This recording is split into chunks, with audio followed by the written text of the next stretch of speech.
వాళ్ళు కావాలన్నా మీరు నిర్ణయించుకోవాల్సిన అవసరం ఉంది. ఆ 18 మంది చెప్పు చేతిలో ఉండి వచ్చిన నిధులల్లా ఇవాళ 2 సంవత్సరాల నుంచి ఇక్కడ కాంగ్రెస్ పార్టీ అధికారంలో ఉంది.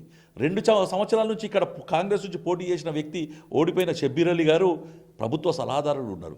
తనకు వచ్చిన నిధులు ఎక్కడ పెట్టాడో ఒకసారి బయట పెట్టాలి. ఆయన తనకు వచ్చిన నిధులు 10 కోట్ల రూపాయలు ఏదైతే ముఖ్యమంత్రి స్పెషల్ ఫండ్ కింద సీఎం స్పెషల్ ఫండ్ కింద తెచ్చిన డబ్బులు ఎక్కడ పెట్టాడో చెప్పాలి.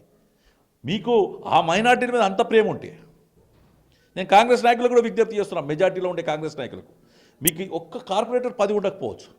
ఇప్పుడు మా సర్పంచ్లు ఓడిపోయిన దగ్గర కాంగ్రెస్ ఓడిపోయిన దగ్గర సొసైటీ చైర్మన్ చేస్తున్నామని చెప్పి ఒక జీవో తెస్తున్నారట. అట్లాగే ఇక్కడ కూడా మీరు ఎవరైనా పోటీ చేయాలనుకున్న వాళ్ళంతా మీ పార్టీకి అప్లికేషన్ పెట్టుకోరు. వాళ్ళకి ఈ కార్పొరేషన్లు ఏదన్నా పదవి క్రియేట్ చేసి మిమ్మల్ని చైర్మన్లు చేయమనండి. వాడికో చైర్మన్ చేసుకోమని మాకు ఏం డివిజన్కో చైర్మన్ చేసుకో మాకు ఇబ్బంది లేదు.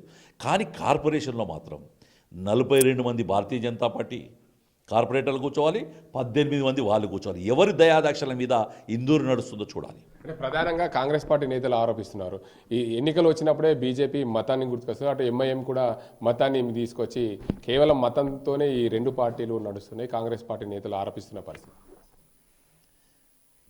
కాంగ్రెస్ అంటే ముస్లిం అంటే కాంగ్రెస్ అన్నది బీజేపీ నాయకుడా? ముఖ్యమంత్రి